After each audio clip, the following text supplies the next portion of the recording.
젊은 시절 은행 대출로 시작한 사업이 무너지고 삶은 지옥이 되었고 10년간 빚더미 속에서 허우적였습니다.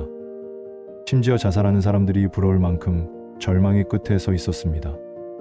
오랜 신앙생활, 그러나 절망의 끝에서 죽음이 구원처럼 느껴진 그때 그는 자신 안에 하나님이 계시지 않다는 것을 알았습니다. 그는 낚시터에서 눈물로 이렇게 기도했습니다. 하나님, 한 번만 기회를 주세요. 그는 성경을 이잡듯이 뒤져 하나님을 만나는 말씀을 찾아내어 붙잡고 기도했습니다. 하루 종일 틈날 때마다 온 마음을 쏟아 기도했습니다. 10년이 흐른 어느 날 성령께서 찾아오셔서 그에게 말씀하기 시작하셨습니다. 내면은 이루 말할 수 없는 기쁨과 평안, 행복으로 채워졌고 그의 삶은 완전히 바뀌었습니다. 그가 만난 하나님, 그가 체험한 기도의 비밀, 이제 당신에게 전합니다. 나는 이렇게 기도해서 하나님을 만났다. 절망에서 희망과 생명으로 이어진 쉰 목사의 기도의 여정. 이 책은 한국교회의 잘못된 기도 관행을 지적하고 성경적 기도의 본질을 회복하는 길을 보여줍니다. 당신도 기도를 통해 하나님을 만날 수 있습니다. 크리스천 영성학교 신상내 목사의 나는 이렇게 기도해서 하나님을 만났다. 오늘 주신 하나님의 말씀은 베드로전서 2장 9절 1절 읽겠습니다. 베드로전서 2장 9절 1절만 읽겠습니다.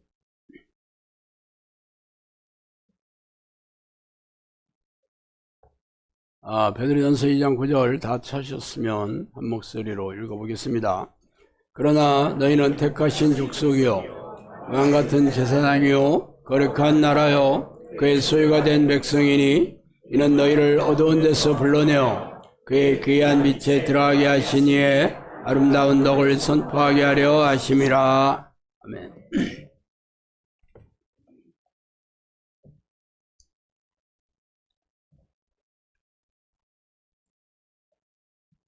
오늘은 누가 하나님 나라의 거룩한 백성인가라는 제목으로 아침을 나누겠습니다.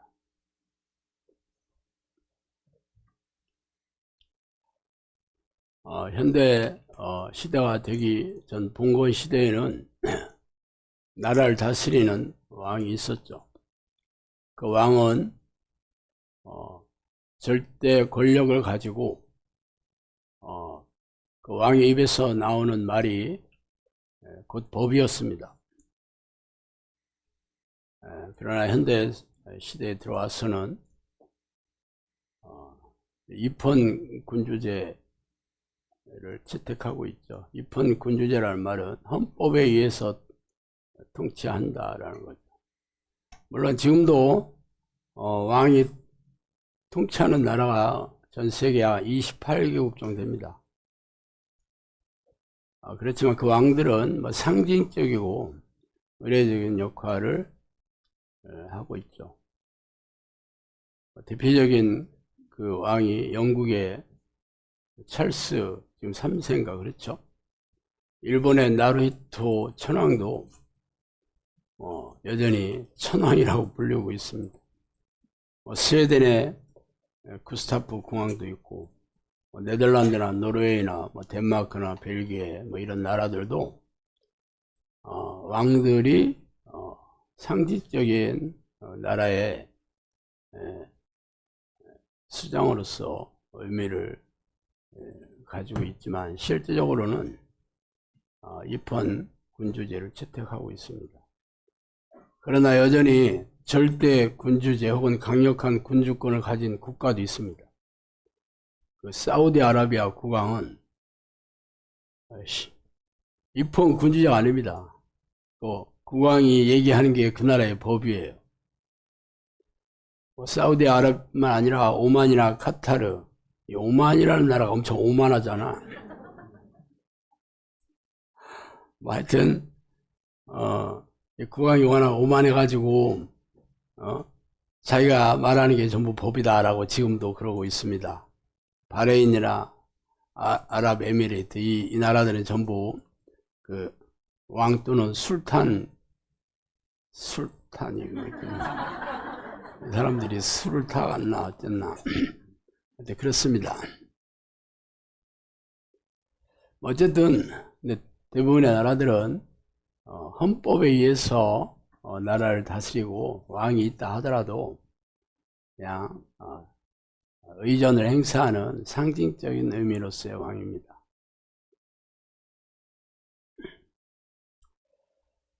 그러나 우리가 믿는 하나님은 세상을 지으시고 우주를 운행하시며 나라의 역사를 주관하시고 사람들의 생사복을 주관하시잖아요. 말하자면 우리가 믿는 하나님은 그 세상, 눈으로 보이는 세상뿐만 아니라 영적인 세상의 절대자이고 만왕의 왕이십니다. 그래서 시편 91편에 보면 지존자의 은밀한 곳에 거주하며 전능자의 그늘 아래에 사는 자라고 얘기하죠. 지존이라는 것은 지극히 존귀하신 분이다, 그런 뜻입니다. 게임에도 보면 지존이라는 말 많이 쓰잖아. 게임을 안 해보셔야 잘 모르는구만. 하여튼 우리가 성경에서 하나님을 지칭할 때는 이보다 높으신 분이 없고 우리 하나님보다 더 능력이 있으신 분이 없다. 그래서 이사야에 보면은 예수님이 어떠한 분이신가를 얘기해 주고 있죠. 그의 어깨에는 정사를 메었고, 정사라는 건 통치를 얘기하는 겁니다. 그의 이름은 기묘자라. 기묘자라는 것은 뭐 기묘하다 이런 뜻이 아니고 놀라우신 분이다. 모사라. 모사라는 것은 나쁜 뜻으로 쓰이긴 하지만 원래는 카운슬러다 이런 뜻입니다. 상담자라는 뜻으로 쓰였어요. 그리고 전능하신 하나님이라, 영존하신 아버지라, 평강의 왕이다. 이렇게 우리 장차 오실 예수님의 그 특징, 속성을 이렇게 얘기하고 있습니다. 그분은 놀라우신 분이고 모든 세상 나라들을 통치하시고 모든 것들을 전부 상담해 주시니까 전부 안다라는 뜻이죠. 지혜의 하나님이라는 것을 이런 식으로 지금 풀어서 얘기하고 있습니다. 어쨌든 이 전능하신 만왕의 왕이시자 지존자이신 하나님께서 우리를 뭐라고 부르셨냐면 오늘 베드로전서 2장 9절에 이렇게 불러있잖아요. 너희는 택하신 족속이요 왕같은 제사장이요 거룩한 나라요 그의 소유가 된 백성이다. 그래서 어두운 데서 불러요. 어두운 데서 불러냈다는 것은 흑암의 세상 혹은 어두움의 세상은 귀신들이 통치하는 곳을 얘기하잖아요. 귀신들의 소나귀에서 너희들을 불러내어 기이한 빛에 들어가게 하시니 아름다운 덕을 선포하기 위해서 우리를 불러서 그렇게 세워주셨다라고 얘기합니다. 이 말씀은 제가 전에도 우리가 사역을 시작하기 전에 너무 힘들고 어려웠을 때 우리 집사람이 낙심되고 절망스러워서 장사하기 전에 앞으로 어떻게 살아갈까, 언제까지 이 일을 해야 될까 하고 절망에 빠졌을 때 성령께서 이 말씀을 막 폭풍같이 부르셔가지고 화들짝 놀라서 그 말씀이 바람처럼 역사했다는 들으셨죠? 너무 생생하게 들려서 성경을 찾아봤더니 이 말씀을 외우는 말씀은 아니었고 토시 하나 빠지지 않고 순서도 정확하게 이렇게 얘기해 주셨다라는 얘기는 저번에도 한 2번 얘기해 드렸죠. 그러고 나서 몇 년 후에 이 사역이 열리게 됐습니다. 우리는 성경을 읽으면 이 말씀이 곧 하나님이잖아요. 요한복음 1장 1절에 보면 태초에 말씀이 계셨으니 그가 곧 하나님이다 그렇게 얘기하고 있지만 우리는 이 하나님을 체험하지 못하기 때문에 머리로는 알고 있지만 실감하지는 못합니다. 하나님은 이 말씀을 통해서 자신의 존재감을 드러냅니다. 그래서 말씀이 곧 하나님이라고 한 거거든요. 성경 말씀이 곧 하나님이다. 근데 여러분이 이 말씀의 능력을 일상의 삶에서 체험하고 살지를 못하잖아. 왜 그런지는 모르겠지만 하여튼 그냥 이게 하나님의 말씀이니까 열심히 성경 공부하고 말씀을 붙들고 기도하고 그러면 하나님께서 때가 되면 이 말씀대로 여러분에게 응답도 해주고 축복도 해주고 형통하게 살게 해주신다. 뭐 이런 투에 설교를 수도 없이 들어왔지만 뭐 그렇게 듣다가 죽어서 이 땅을 떠나가잖아요. 뭐 저 역시 사역을 하기 전에는 그렇게 살았어요. 그렇지만 뭐가 잘못됐는지 도대체 뭐가 문제인지 뭐 그것을 알려주는 사람도 없고 알 수도 없이 그렇게 절망스럽고 고통스러운 날들을 살았습니다. 뭐 여러분은 뭐 저처럼 그렇게 뭐 고통스럽고 지옥같이 뭐 살지 않은 분들도 들어있고 어떤 분은 뭐 신목사 너보다 내가 더 힘들었다 뭐 그렇게 하는 분들도 있을지 모르겠어요. 그렇지만 우리가 이렇게 하나님께서 우리를 부르신 것은 택하신 족속이고 왕같은 제사장이고 소유된 백성으로 불렀다는 거잖아요. 말하자면 로열 패밀리로 불렀다는 거예요. 로열 패밀리. 뭐 하나님 여러분이 전부 왕자로 불렀다는 거예요. 왕자로. 모든 왕자는 아버지 궁왕의 모든 그 전권을 곧 이어받을 준비를 하고 있는 사람들이잖아요. 그래서 모든 백성들이 그 왕의 그 가족들을 최고로 대우하고 대접하고 섬기고 인정하잖아요. 그럼 여러분이 하나님의 백성이고 하나님의 로열 패밀리라면 당연히 그런 삶을 누려야 되는 거잖아.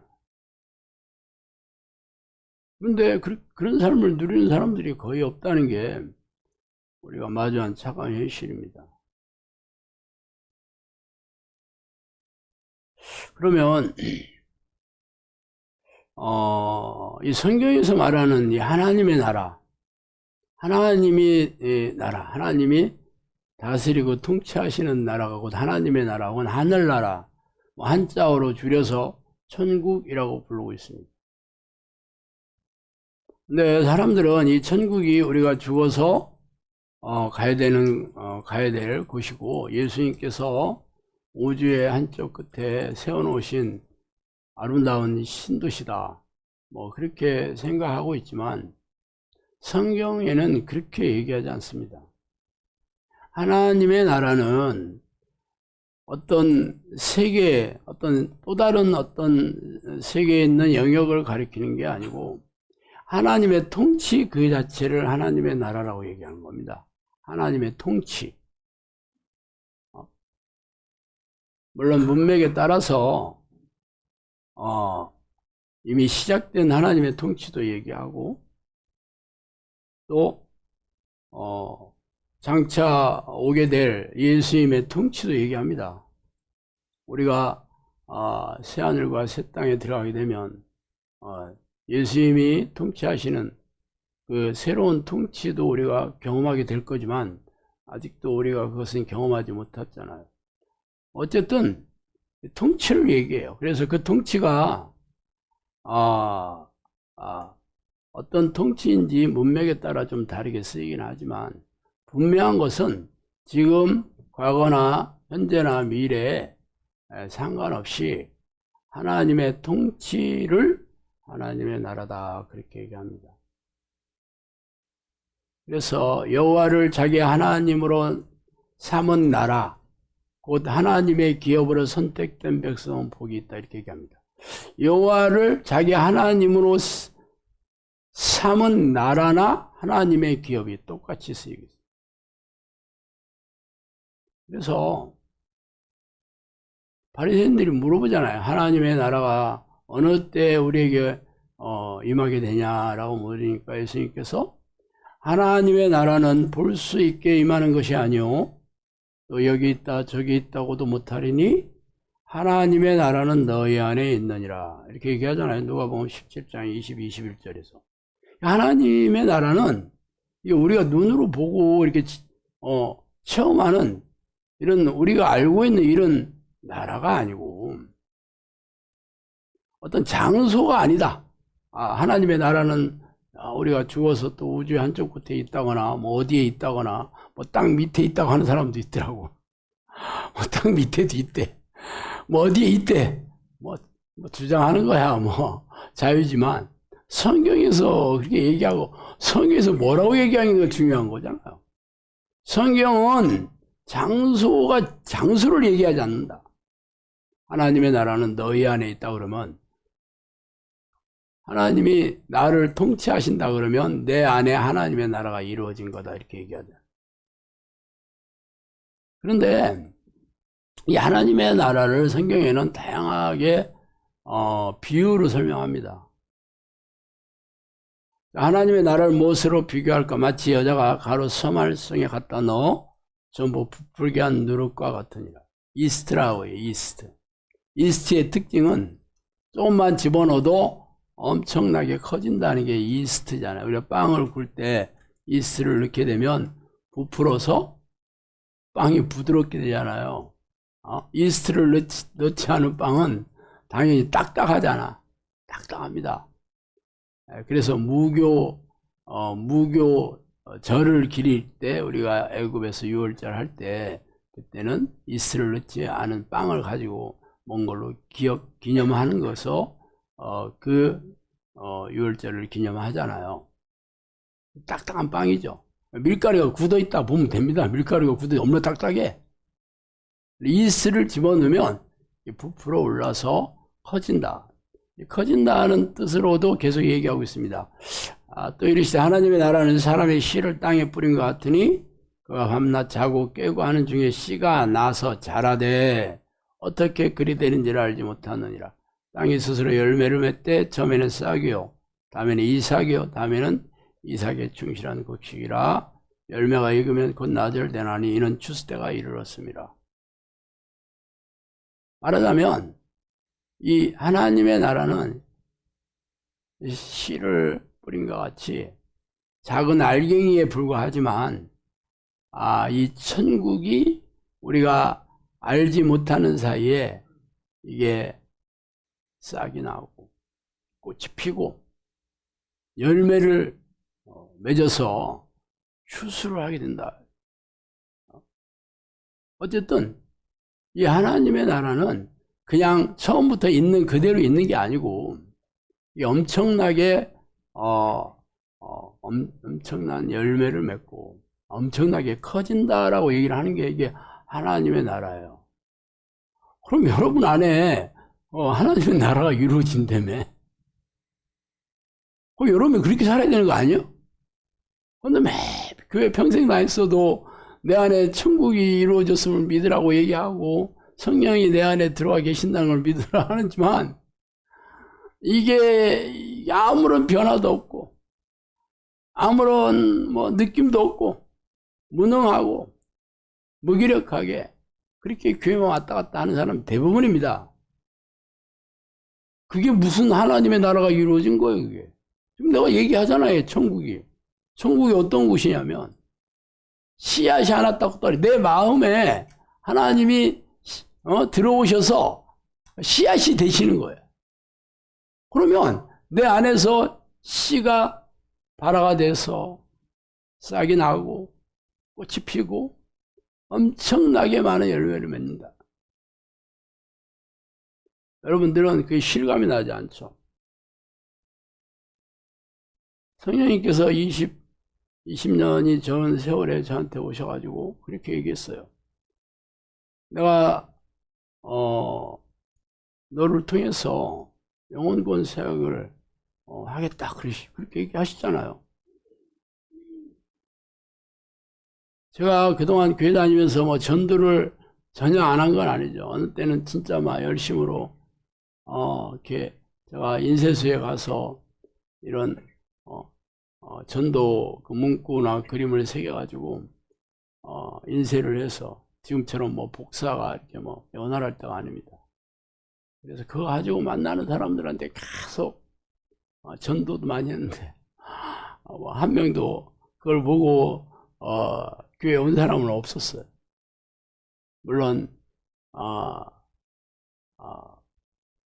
뭐 노력을 뭐, 꾸준하게 하지는 않았죠. 어쨌든, 겨우 교회에 온 사람들이 몇 명이었고, 우리 가족들 몇 명? 그것도 제대로 뭐 전도한 사람은 우리 조카밖에 없었다니까.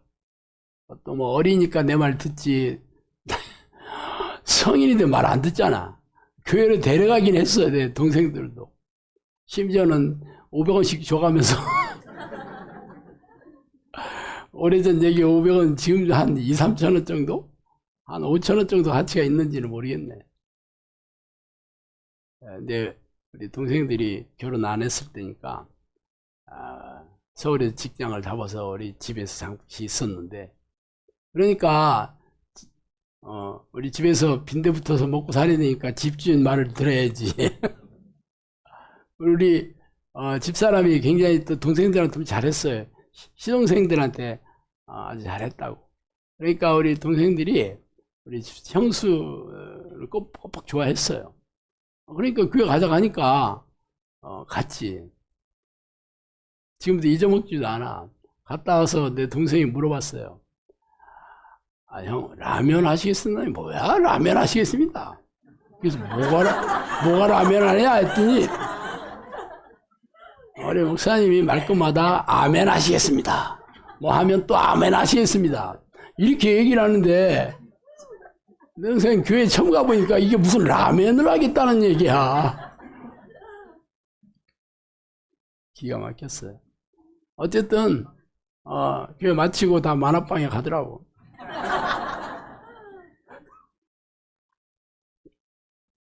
열매가 없어서 열매가. 그런데 선생님께서 저한테 내가 너에게 물고기들을 때로 보내주겠다.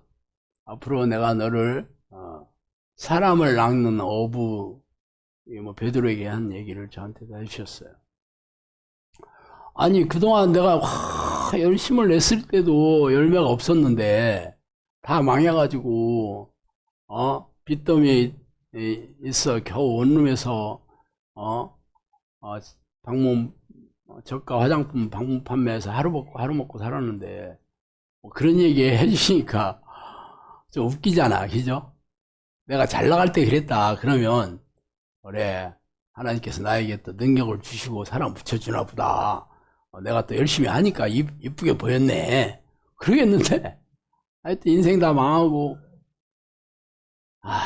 그렇게 살 때 내가 너에게 물고기를 떼로 보내주고 양들을 떼로 보내주고 앞으로 네가 영혼 구하는 사역을 한 어부로 삼았다고 그러잖아요. 열심히 하면 내가 삼아주겠다 그렇게 얘기한 거 아니에요. 쓰겠다는 거야 이제.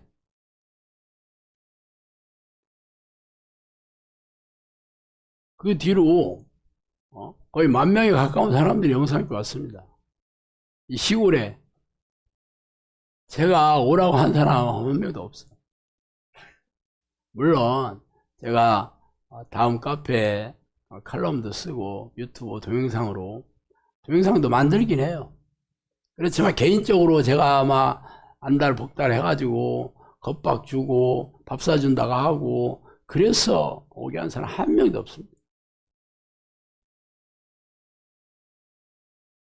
여기 우리 누이도 앉아 있지만 처음에 선사가 와서 첫마디가 내 누이 신상화 잘 돌보라 그랬을 때 뭐 서로 원수지간으로 안 보는 게 행복인데 어떻게 잘 돌봐 내가 뭐 그런 능력도 없고 나를 그렇게 신뢰는커녕 얼굴 안 보는 게 서로 행복하게 살았을 때였어요. 뭘 내가 뭐 돌본다고 해가지고, 되는 일도 아니잖아. 마음만 먹는다고 되는 일이 아니잖아. 환경이 그렇게 되고, 그렇게 맞아야 되잖아. 근데 하나님께서 다 마음을 움직여 주셔가지고, 결국, 기도하게 하나님께서 시키고, 그래서 영성학교 지금 식구가 된 지 오래됐어요. 잘 보세요. 제가 한 게 아무것도 없습니다. 잘 보시면 하나님께서 맘만 먹으면 다 하시는 거야. 전도? 제가 지금 그래서 여러분 지금 우리 식구들만 300명이 넘게 우리 영상학교 식구가 됐는데 제가 뭐 개인적으로 뭐 전도한 사람 한 명도 없어요. 그리고 사람들한테 전도하라는 얘기도 안 했어요. 나는 전도하라는 얘기 안 합니다. 아니 무슨 소리야. 지상 명령인데 왜 그 얘기 안 하는 게 자랑이야? 그렇게 해서 될 일이 아니니까. 예수님께서 저한테 전도도 기도 못지않게 중요하다. 전도 프로그램도 만들어라. 뭐 그렇게 했어요. 그렇지만 제가 뭘 어떻게 하는지를 몰랐어. 나중에 이제 하나님께서 저에게 지혜를 주셔서 인터넷 쪽으로 이렇게 사역을 하게 만들어서 우리 영상학교는 인터넷 기반으로 사역을 하고 있잖아요. 그래서 지금은 전국에 8군데 지역 영상학교도 세웠지만 처음에는 전국에서 매주 영상학교를 차를 2시간, 3시간씩 타고 이렇게 오던 시절이 있었어요. 제가 오라 하겠어요, 그 사람들한테? 차비 보태줄 것도 아니고. 여러분 같으면 30분, 차로 30분 넘는데 교회 다니기 쉽지 않잖아. 근데 우리 식구들은 대부분 충주에 사는 사람, 충주에 사는 사람 한 명도 없었어요. 다 지역에 살고, 대구에 살고, 부산에 살고, 광주에 살고, 서울에 살고. 그 사람들이 진짜 한 주도 빠짐없이 오더라고. 그게 내 힘으로 되겠어요, 그게. 하나님께서 그 마음을 움직여 주시고, 이 전도라는 게 성령을 앞세워서 전도하는 거거든요. 근데 현대교회는 전부 인본적인 전도입니다. 보험 설교사하고 똑같아.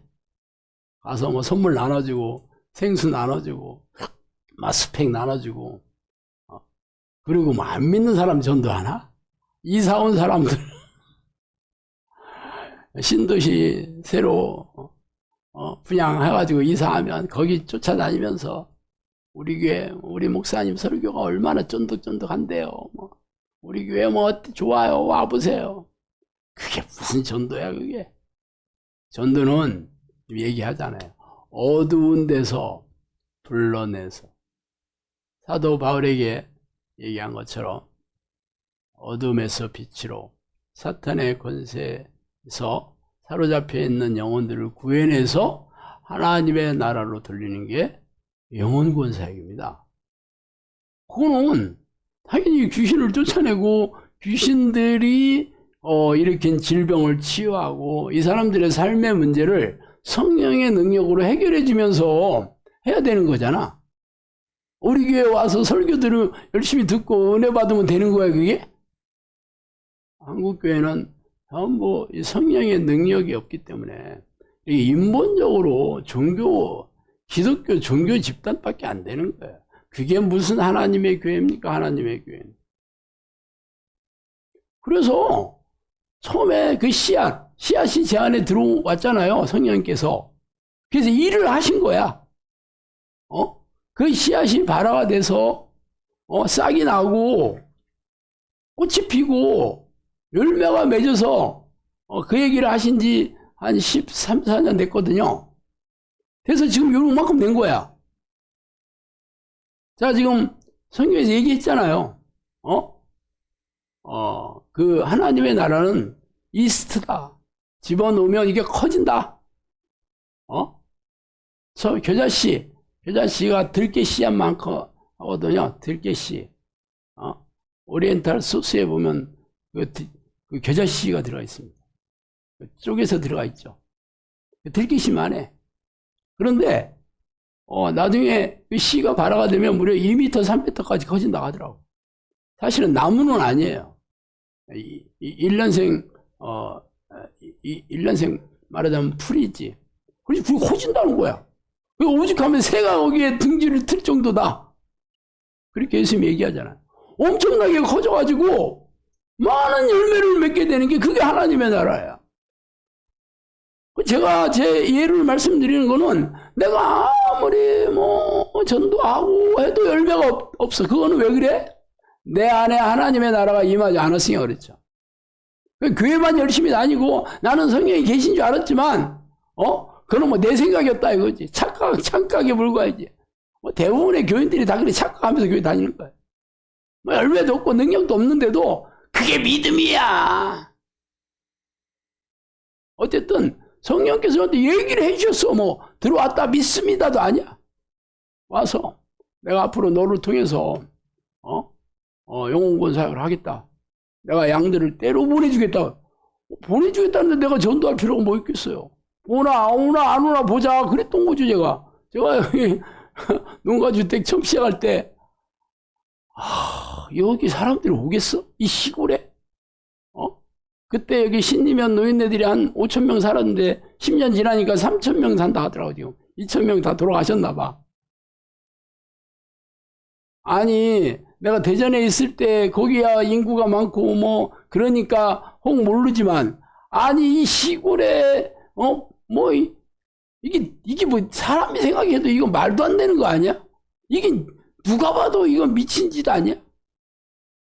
그렇지만 어차피 내가 할 건 없었으니까 사람들이 때려오나 보자 그렇게 했던 거예요. 나 성령이 보내주셔가지고 지금 이렇게 지금 요만한 지금 열매가 맺고 있는데 제가 얘기하잖아요. 우리 영상학교는 내년 지나서 진짜 이게 이스트가 발효가 될 것 같아. 아직까지는 제대로 발효가 안 됐어. 내년까지는 이스트 작업을 해가지고 이스트만 집어넣으면 발효가 되는 거 아니죠. 온도가 따뜻해야 되는 겁니다. 따뜻해야. 여러분 막걸리 발효할 때 보면 된장 처음에 발효할 때 보면 따뜻한 아랫목에다가 넣잖아. 온도가 이렇게 올라가야지 이스트들이 활동을 하죠. 물론 지금까지 10년 동안 많은 양들을 보내주셔서 우리 식구들가 300명이 넘긴 하지만 그게 본격적인 사역은 아직 안 이루어졌다 제 얘기합니다. 왜냐하면 성령님께서 저한테 얘기한 얘기에 보면 그렇다 이거.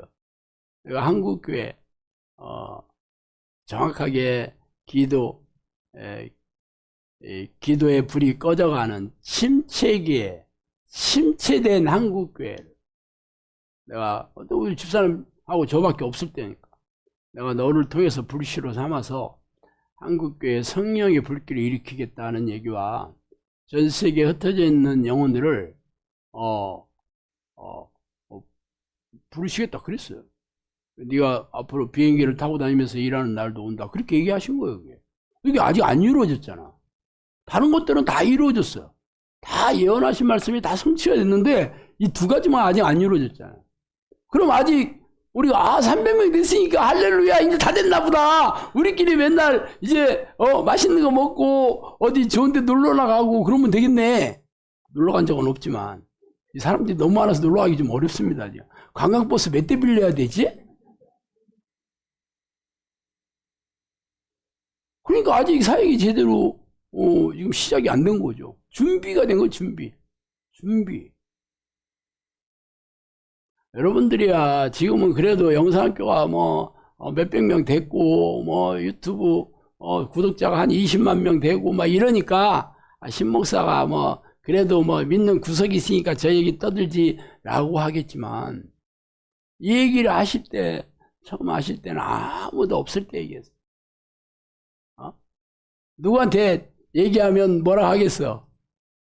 아유 그래 인생이 하도 고단하니까 드디어 맛이 가는가 보다. 네가 불쌍하네 하고 1,000원짜리 5,000원짜리 집어줄 건데 어디 가서 얘기하겠어.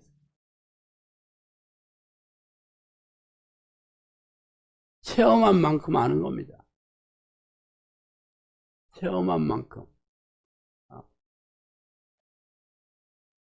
체험하지 않은 신앙은요, 아직 그 씨가 아직 그냥 있는 거예요. 발효가 안 돼가지고.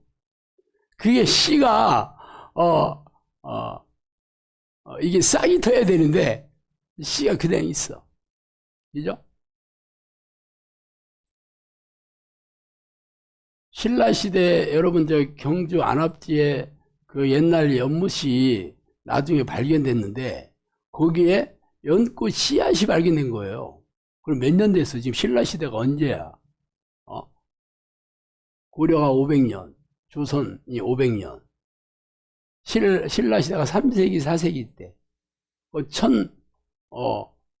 적어도 500년 이상 된 그 씨앗이잖아. 그래가지고 심어가지고 발효시켰잖아. 열 몇 개 발견된 데서.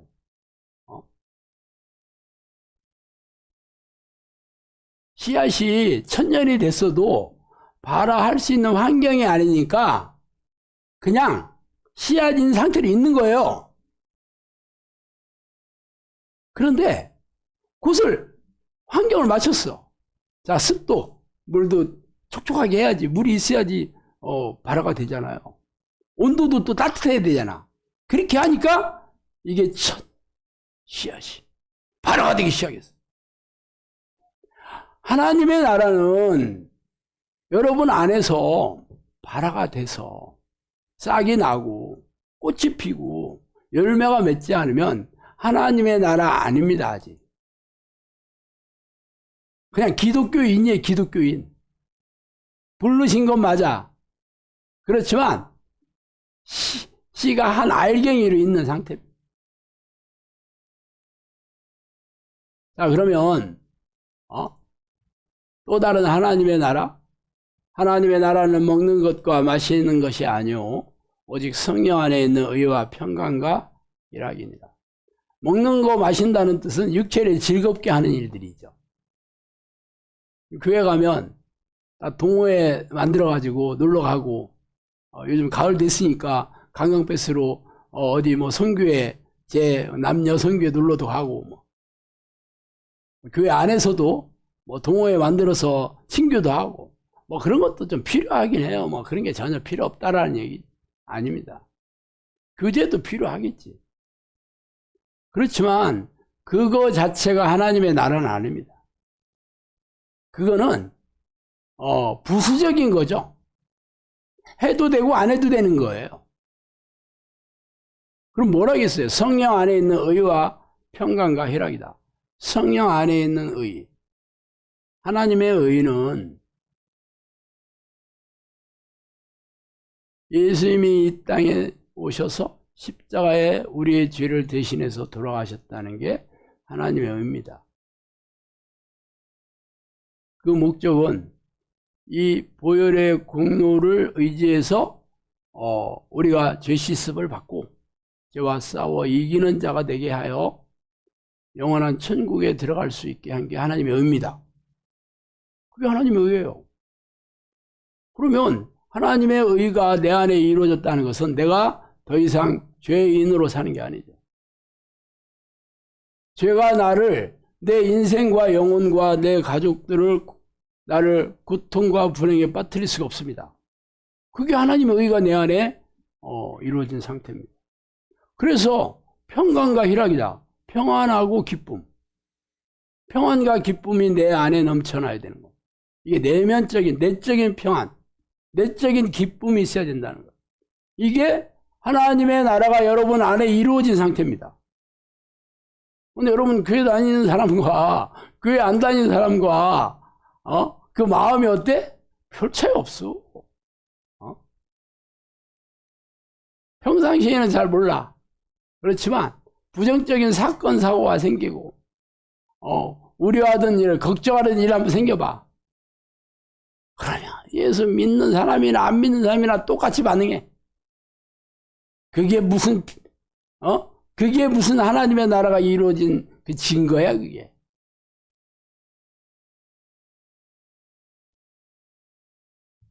또 하나님의 나라는 말에 있지 아니하고 오직 능력에 있습니다. 유명하죠. 고린도전서 4장 20절 말씀.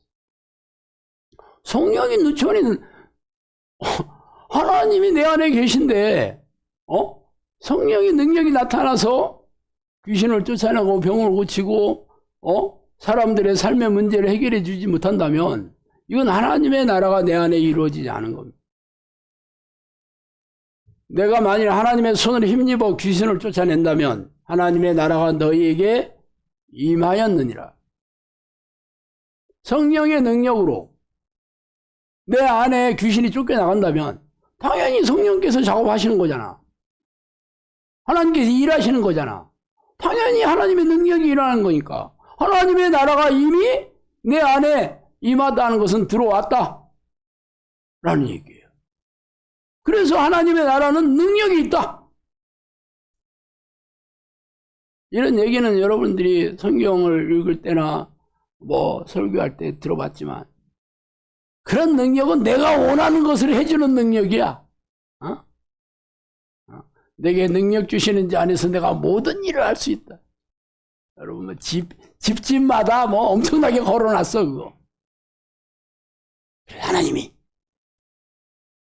능력 주시는 자 안에서 내가 모든 걸 와 하나님이 나를 통해서 막 하나님께서 내 사업에 번창하게 해주시고 내 남편 승진되게 해주시고 내 자녀들 명문대학 다 가고 할 수 있느니라 할 수 있다 하면 된다 해보자.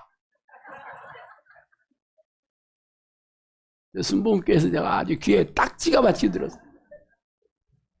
그 얘기는 원래 군대에서 많이 했던 얘기입니다. 군대에서 군대에서만 했던 얘기. 할 수 있다 하면 된다 해보자. 긍정적인 사고방식 안 들어봤어요? 마인드 컨트롤 다 똑같은 얘기. 지가 원하는 걸 해야 되는 거야. 하나님의 능력으로. 하나님이 종이요. 여러분이 종이요. 하나님이 지 꼬붕이요. 그런데 교회에서 버젓이 그런 일들을 당연하게 가르치고 내게 능력 주시는 안에서 내가 모든 일을 할 수 있다는 그 문맥을 보세요. 바울이 내가 비천에 처할 줄도 알고 내가 풍부에 처할 줄도 안다. 어떤 환경에서도 나는 하나님의 능력으로 그것을 내가 괴로워하지 않고 고통스러워하지 않는다. 나는 하나님께서 함께 하시고 하나님의 능력으로 그 상황에서도 내가 감사하고 기쁘고 즐겁게 그 상황을 받아들일 수 있다. 이 얘기예요. 이게 하나님의 능력이에요, 이게. 그 말씀을 가지고 그게 꼬리 띄고 머리 띄고 하나님이 나와 함께 하시면 내가 아마 세상에서 폼나게 살 수 있어. 제가 그래서 인생에 망한 사람이잖아. 그게 믿음인 줄 알았어.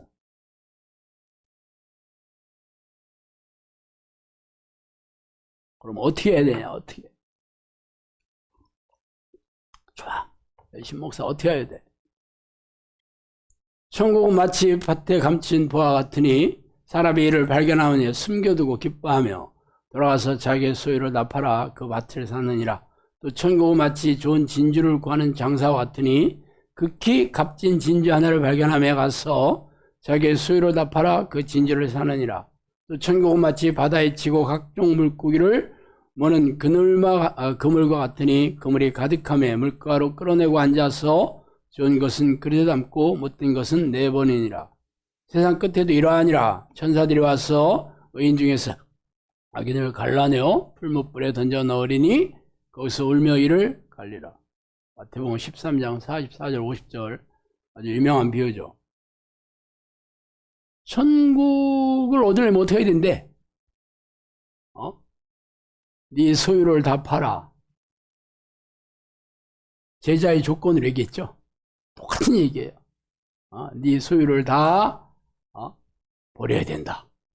그러니까 사람들이 돈 없는 사람은 난 돈도 없으니까 너무 그 정도야 돈 많은 사람은 아니 이거 교회에다 바치라는 거야. 이게 뭐야? 그렇죠?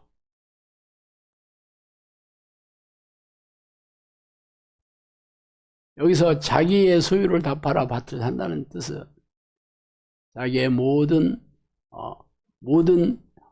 것을 다 쏟아부어서 천국을 얻어야 된다. 무슨 소리예요? 영접 기도하고 주일 성수하면 이미 구원받았다는데 무슨 내 모든 걸 쏟아부어야 된다는 거야? 주일 성수하고 영접 기도하고 주일 성수하면 구원받았다는 얘기가 성경에 어디 있어요? 성경에는 천국이 침노하는 자의 것이다. 천국은 침노하는 자의 것이다. 침노하다라는 말은 무력으로 빼앗는다는 베아제테라는 헬라어로 번역한 겁니다. 무력으로 빼앗는 거야. 이거 피 터지게 싸워야 된다는 얘기 아니야? 그래서 계시록의 3장에 보면 이기는 자가 계속 나오잖아요. 이기는 자는 싸워서 승리하는 사람이잖아. 그런데도 교회에 오면 그런 건 온데가 또 없어. 성경 말씀은 이리 오리고 저리 오려가지고 꼬리 띄고 머리 띄고 성경을 자의적으로 비틀어서 목표를 딱 설정해 두고 거기에 성경 말씀을 끌어모아. 이게 짜집기를 하는 겁니다. 그러니까 뭐 말씀 있는 건 맞아. 그렇지만 이 말이 어떤 컨텍스트에서 나오는 얘기인지는 몰라. 컨텍스트는 상황, 정황이라는 뜻입니다. 어떤 정황에서 이 얘기를 했는지는 모르고 지 목적에 맞게 말씀을 갖다 끌어 모아가지고 내가 복음을 만드는 겁니다. 내가 복음. 내가 복음 낸 건 내가 복음. 그런 얘기들을 평생 들어오다 보니까 성경이 그렇게 얘기하는 줄 알아. 목사들이 설교하는 본문은 성경책의 5분의 1, 10분의 1도 안 돼요. 말하는 게 아주 정해져 있어. 나머지는 설교 때 언급 안 합니다. 제가 영상학교에서 내가 설교하는 대부분의 이런 본문들 많이 얘기 안 하잖아. 처음 들어본 얘기 엄청 많을 거예요. 그럼 여러분 스스로가 성경을 읽어서 알아야 되는데 성경 읽지도 않고 읽어봐야 무슨 뜻인지도 모르고 몰라서 목사님한테 물어보면 딱히 그 얘기 또 나오고 그래서 아는 얘기만 대충 인물 사건 이런 것만 대충 알고 설교 때도 맨날 그거 계속 리바이벌 하니까 성경 자기가 모르는 게 없는 줄 착각하고 다녀. 영상학교에 온 많은 사람들이 다 교회에서 나름 교회도 열심히 다니고 신앙생활 오래 한 사람들이었는데 진짜 성경을 너무 몰라. 저도 그랬습니다. 내가 목사가 돼가지고 설교하려고 하니까 내가 겁이 덜컥 났어 진짜. 아닌 게 없는데. 그래서 처음에는 우리 김 교수님 성경 많이 알더라고. 그래서 내가 바람잡이로 딱 세우고 사람들이 내가 성경을 잘 모르는 거 눈치 못 채게 잘할 때까지 시켜보는 거다 이런 말 해가지고 그래서 그때부터 열심히 공부하는 거지. 내가 우리 교수님 성경 공부할 때 안 빠지잖아. 제일 앞에 앉아가지고 졸지도 못해. 왜 제일 앞에 앉았나 나도 미쳤지.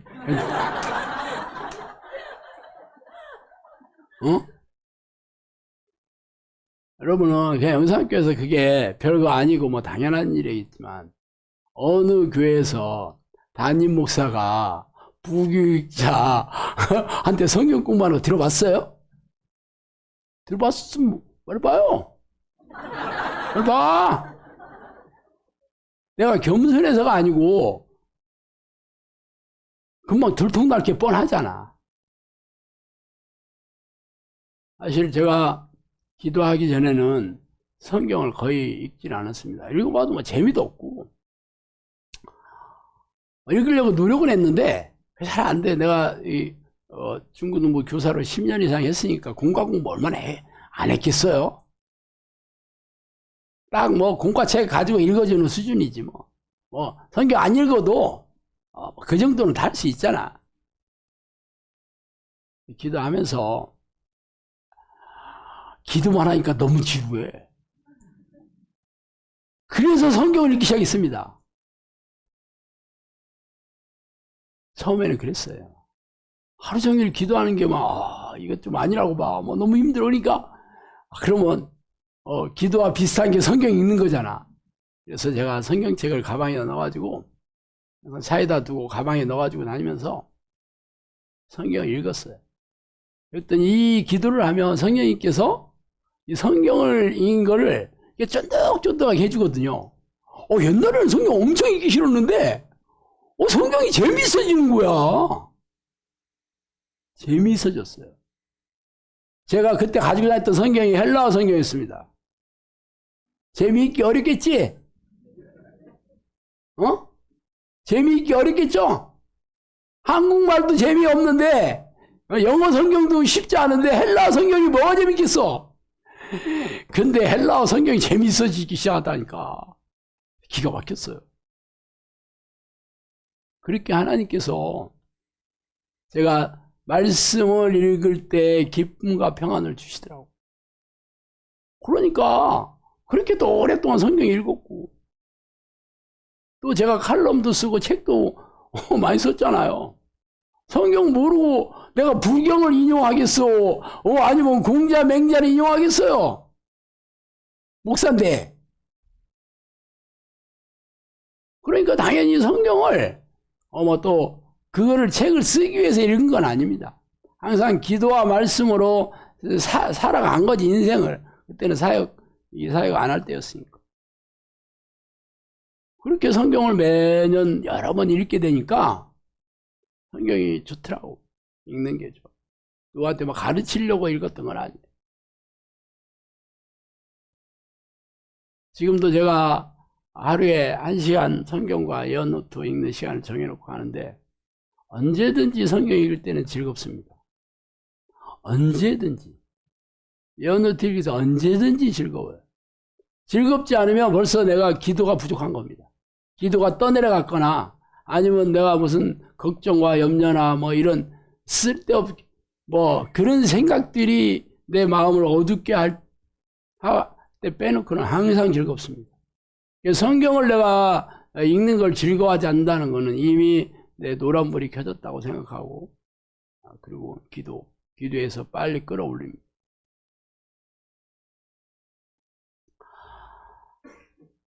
어쨌든 이 천국은 내 모든 것을 다 쏟아붓지 않으면 하나님께서 내게 들어오시질 않아요. 제가 이 성경을 뒤져서 하나님을 만나는 방법을 찾기 위해서 처음 발견한 게 신명기 4장 29절이잖아요. 내가 거기서 내 하나님 여호와를 찾게 되리니 마음을 다하고 뜻을 다하여 그를 찾아 만나리라. 마음을 다해야 된다고 얘기하잖아. 너희가 온 마음으로 나를 구하면 나를 찾을 것이요 나를 만나리라. 온 마음으로 찾아야 된다. 이게 에레미야 29장 13절이잖아. 나를 사랑하는 자들이 나를 사랑해 입으며 나를 간절히 찾는 자가 나를 만날 것이다. 뭐야, 간절히 찾으라고 계속 얘기하잖아. 잠언 8장 17절. 여호와의 눈은 온 땅을 두루 감찰하사 전심으로 자기를 향하는 자들을 위하여 능력을 베푸신다. 전심으로 자기를 찾는 자들. 역대하 16장 9절 말. 성경 전체에서 이렇게 얘기하고 있어요. 여러분이 교회 다니면서 그랬냐는 거야. 뭐 주일 성수하고 뭐 교회 봉사하고 11조 내고 어쨌는지 내가 그건 잘 모르겠어요. 그렇지만 먼저 온 마음을 다하여 하나님을 찾지 않고 그거 해봐야 소용없는 거죠. 그래서 여러분들이 교회 평생 다녀도 답이 없었던 거예요. 고질병과 불치병과 정신질환이 낫지 않고, 재정적으로 늘 어렵고, 하는 일마다 형통하지 않고, 되는 일이 없고, 가정은 늘, 불화가 늘 있고. 왜 그랬냐? 하나님의 나라가 내 안에 이루어지지 않아서 그런 거예요. 기독교인이었지, 기독교인. 아무도 이 문제를 가르쳐 주는 사람이 없다. 목사들도 몰라, 자기들도. 영적인 사람이 아니기 때문에 성경 지식은 많이 알아서 가르칠지는 모르지만 영적인 세계는 체험을 통해서 하는 겁니다. 누가 알려주냐? 성령이 알려주시는 거예요. 귀신이 와서 알려주는 사람이 무당들이에요. 무당들도 영적인 사람이야. 근데 거기는 무당들은 귀신이 알려주잖아. 당연히 우리는 성령님이 알려주셔야지. 그럼 영적인 세계를 체험하게 됩니다. 저 늘 얘기하잖아요. 사람들을 전도하러 가면 너 하나님 봤어? 너 하나님 봤는지 있는지 뭘로 증명해? 너 봤어 안 봤어?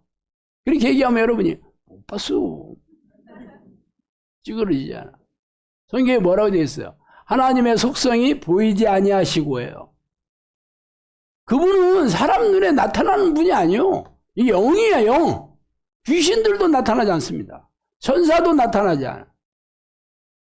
구약 시대에는 사람의 모습으로 예수님이 오신 것 같이 천사가 온 거예요. 그거는 영으로 나타난 건 아니지.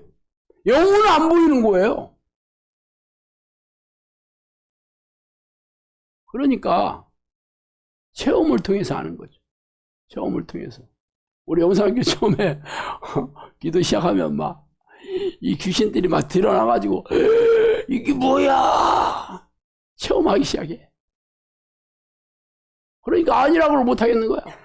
그리고 영상교 고질병, 부치병, 정신질환 이거 병원에서 해결 안 되는 병들이잖아. 그럼 우리가 우리는 귀신 쫓아내고 기도밖에 안 하잖아. 그럼 체험하면 어떻게 돼? 인정을 안 할 수가 없는 거야. 하나님이 계시면 귀신이 있다는 것도 인정 안 할 수가 없는 거야. 체험을 통해서 하는 겁니다. 어쨌든 누구에게 성령님이 오셔가지고 하나님 나라를 이루어지냐면 전심으로 하나님을 찾는 자들이에요. 성경의 위인들이 그렇게 기도했다니까. 여호와께서 아브라함에게 나타나 이르시되 내가 이 땅을 너희 자손에게 주리라 하신지라. 자기에게 나타나신 여호와께 그가 그곳에서 제단을 쌓고 거기서 베델 동쪽 산으로 옮겨 장막을 치니 서쪽은 베델이요 동쪽은 아이라. 그가 그곳에서 여호와께 제단을 쌓고 여호와의 이름을 부르더니 아브라함이 한 기도가 하나님의 이름을 불렀던 겁니다. 그래서 그의 아들 이삭이나 그의 손자 야곱이나 야곱의 12아들 그 당시에 목사가 있어 교회가 있어 성경이 있어 아무것도 없는 시절에 오직 하나님의 이름을 불러가지고 성경에 놀라운 인물이 된 거예요. 축복의 조상이 됐잖아. 한국 이거밖에 없습니다. 근데 우리는 그거 빼놓고 다 해. 교회에 오면 하나님의 이름을 부르는 거 빼놓고 다 해. 새벽기도 나오고 금식기도 하고 이런 예배 저런 예배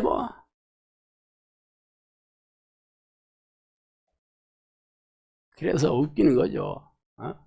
정작 중요한 건 안 하고 해도 되고 안 해도 되는 일에 목숨 걸어. 아브라함만 그랬냐?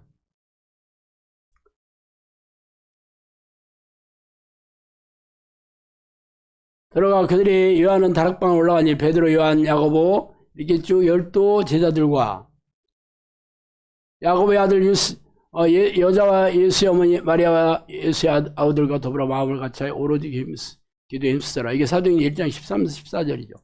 예수님과 3년 반 동안 동고동락했던 사도들도 예수님이 십자가에 돌아가시자 다 도망갔잖아요. 그래서 부활하시고 제자들을 불렀잖아. 40여일 동안 같이 계시다가 승천하시면서 뭐라고 얘기했어요? 너희들이 예루살렘을 떠나지 말고 하나님이 약속하신 성령을 기다리라는 명령에 이들이 마가의 다락방에 올라와가지고 마음을 같이하여 오로지 성령을 부르는, 성령을 찾고 부르는 기도에 힘썼다. 그게 성경 얘기야. 그래서 어떤 얘기했어? 성령이 임재한 사건이 오순절 사건 아니야? 오순절 사건. 그래서 베드로의 설교로 기독교에 입교한 교인들에게 뭔 기도를 시켰어? 이 기도를 시켰죠.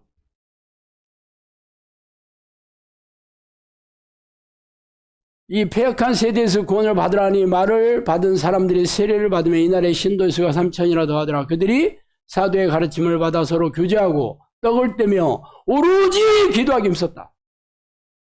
오로지 기도하기, 똑같은 기도를 했다는 거죠. 사도들이 가르쳤어. 딴 기도 하지 말고 오직 성령을 찾고 부르는 기도를 해라. 그래야지 성령께서 여러분에게 선물을 오신다. 그거 아니야? 근데 우리는 영격기도 하면 성령이 자판기야, 자판기. 그냥 자동 판매기처럼 딱 들어온대. 말씀이 그렇게 써있대. 아니, 그러면 들어왔으면 하나님의 나라가 내 안에 이루어진 증거도 없고, 능력도 없고, 열매도 없는데도 믿으라는 거야. 기가 막히지.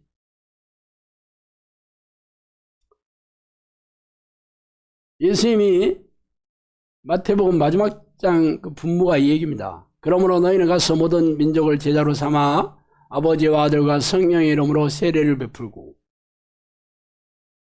내가 너에게 분부한 모든 것을 가르쳐 지키게 하라. 볼지어라 내가 세상 끝나가 너희와 함께하지. 세례를 베풀고 이게 무슨 세례일까? 이게 이거 하라는 거야 이게? 성수? 박성수? 뭐야 이게? 성령을 세례를 베푸는 성령. 베드로가 얘기하잖아요. 너희들이 회개하여 죄 사함을 받으면 성령을 선물로 받으리니. 이게 성령 세례이지 말하자면. 결국 모든 민족을 제자로 삼아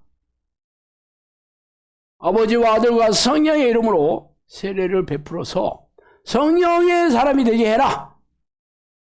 그래서 모든 것을 가르쳐 지키게 한 제자로 삼으라. 내가 너희와 함께 하겠다. 예수 그리스도의 영이자 성령이 함께 하겠다고 약속했어. 마가복음 마지막 장에 늘 제가 얘기하죠. 또 이르시되 너희는 온 천하를 다니며 만민에게 복음을 전파하라. 믿고 세례를 받은 사람은 구원을 받을 것이요 믿지 않은 사람은 정죄를 받으리라. 세례를 받은 사람이 구원을 얻는다고 그랬죠. 무슨 세례일까? 성령 세례를 받은 사람이죠. 성령의 세례를 받는 거예요. 성령이 그에게 임한 사람들이죠. 믿는 자들에게는 표적이 따르리니 그들이 내 이름으로 귀신을 쫓아내며 세방을 바르며 뱀을 집어올리며 무슨 독을 마시려 해를 받지 않냐며 병든 사람에게 손을 얹은 나으리라. 성령의 능력을 얘기하잖아. 성령 세례를 받으면 당연히 성령의 능력이 나타나지. 이게 믿는 자의 증거야 이게. 근데 우리는 교회에서 다 믿는다. 내가 믿으니까 교회 왔지. 내가 믿으니까 11조도 내고 봉사도 하지. 안 믿으면 하겠어?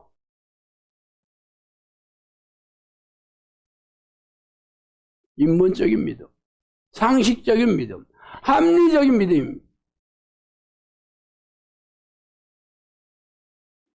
우리가 이 믿음이라는 거는 하나님이 주시는 거예요.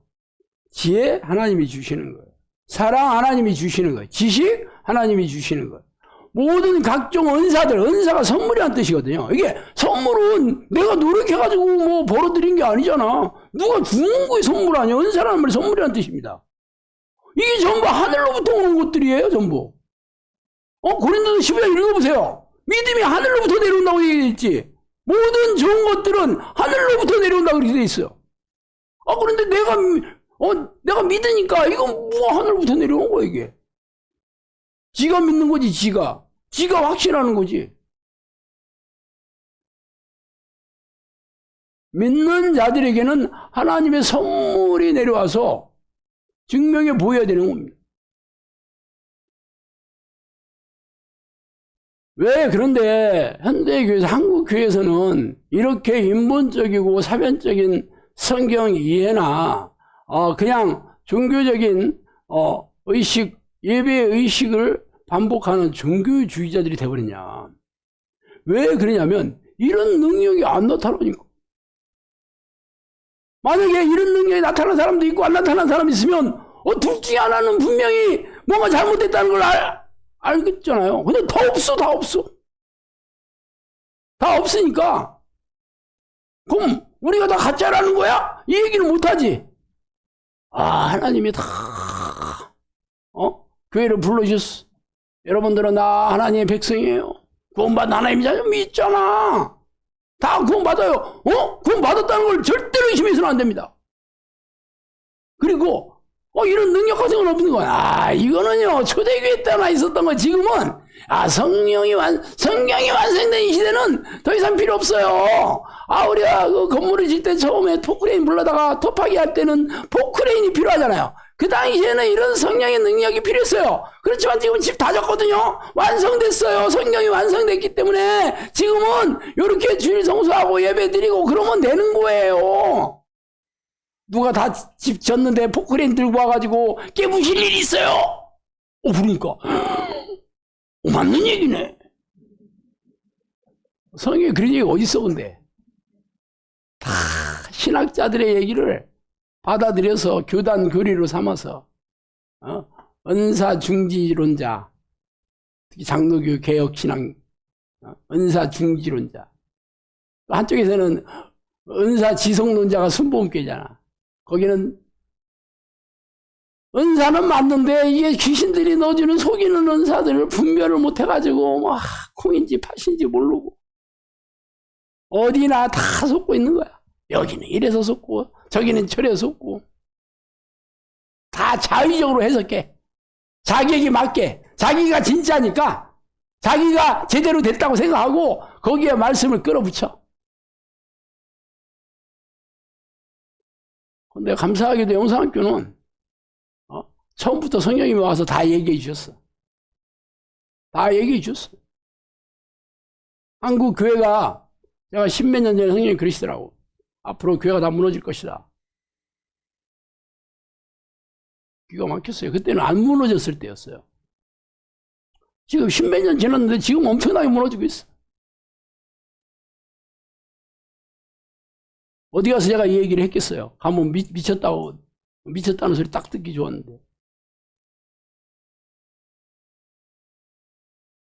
여러분이 왜 영상교회 와서 하나님의 이름을 부르는 기도에 인생을 갈아 넣어야 되냐. 이 길이 유일하게 하나님의 나라가 여러분 안에 들어오게 되는 유일한 길입니다. 지금 내가 수많은 성경 구절을 인용하면서 말씀했고, 성경의 위인들이 전부 이렇게 하나님의 나라가 그들 안에 이루어진 것. 근데 현대교회는 이미 신학자들이 자격이 안 이루어졌다고 해서, 주변의 교인들이 그런 게 없다고 해서 성경 자체를 왜곡시키고 비틀어가지고 성경이 없는 신학사상들 전부 집어넣어서 성경 위에다 놓고 가르치고 있죠. 성령님께서 이론이 나를 기쁘게 하지 않는다 그랬어요. 교단이 나를 기쁘게 하지 않는다 그랬어요. 교회가 창에 찔린 예수를 알리지 않고 지 이름을 높이는 데나 혈안이다 그랬어요. 쓸만한 양들도 귀신의 좋아에 대해 무지하고 파김치가 되고 있다 그랬어요. 파김치가 되고 있다 그랬어요. 이렇게 귀신들한테 교회가 도륙당하고 있습니다. 그래서 영상학교는 제가 이런 거 개발한 것도 아니고 내가 공부 열심히 해가지고 만들어 놓은 사상도 아닙니다. 성령님께서 다 와서 얘기해 주시고 제가 능력 다 줬다 하고 저를 통해서 이 사역을 이루어주겠다 해가지고 양들 때로 보내주겠다 하고 필요한 거 다 채워주시고 장소도 다 마련해 주시고 전부 수많은 기적과 이적으로 지금까지 이루어지고 있는 거잖아. 여러분 복 받아서 안 받았어. 여러분은 진짜 다 밥상 차려놓고 멍석 깔아놓고 오신 분들이잖아. 제가 그동안 밥상 차리느라고 얼마나 힘들었는데 밥도 안 사줘 이 양반들이. 감사하지. 하나님께서 저같이 무능하고 싸가지 없는 저를 이렇게 귀한 사역에 불러주시고 여러분을 또 보내주셔서 이 사역을 같이 이루게 하시니 너무 감사하죠.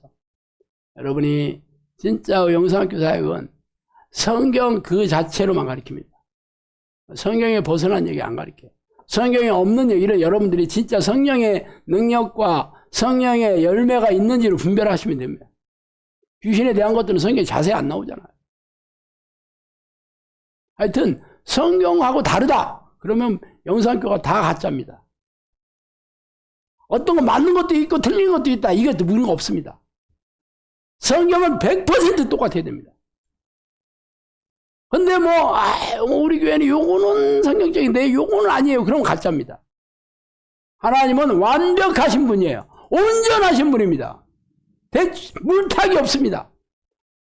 1%도 물타기 하면 안 됩니다. 0.001%도 물타기 하면 안 됩니다. 성령님께서 저한테 그랬어요. 말씀 밖으로 나가지 마라. 성경에 없는 걸 얘기할 때는 잘 분별해서 얘기해라 그랬어요. 증거가 없고 이게 데이터가 쌓이지 않으면 절대 얘기하면 안 됩니다. 그런데 어차피 여러분들은 영산교회 벌써 11년 됐고 수많은 데이터가 쌓인 상태에서 여러분이 지금 앉아있는 사람이 얼마나 많아. 진짜 여러분들 하나님 최고로 아끼고 소중한 백성들은 요즘 보내시는 것 같아. 처음에는 아무것도 없으니까 하나 보자 하고 이렇게 세워주셨는데 지금은 다 마련해놓고 불렀어. 요즘 오시는 분들이 진짜 복받은 분들이에요. 그렇다고 생각이 안 해? 시키나 자매님 그래 안 그래? 우리 혜란 자매님 그래 안 그래? 이렇게 하라는데 많이 다 할 수 있나 또. 라면 하시겠습니다 이거잖아.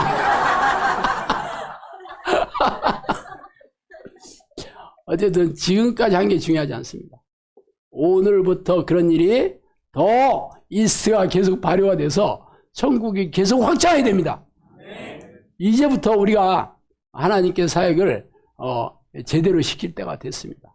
여러분을 통해서 일하실 겁니다. 기도하시겠습니다.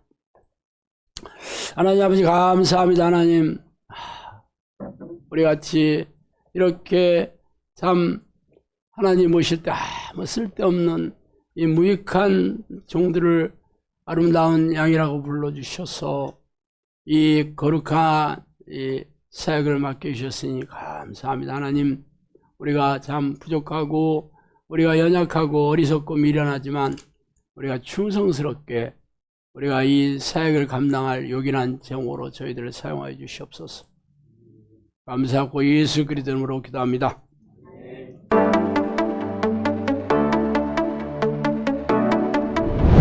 우리도 성경의 위인들처럼 하나님과 동행하는 삶을 살 수 있다면 더 이상 무엇을 바랄까요?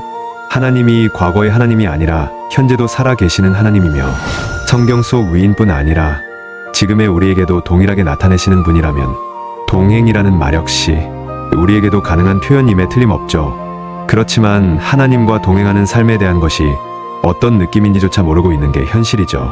교회에 나와 예수님을 그리스도라 믿으며 주일 예배를 성실하게 드리면 천국에 들어갈 것을 의심하지 않고 있지만 성경은 우리의 기대에 찬물을 끼얹습니다.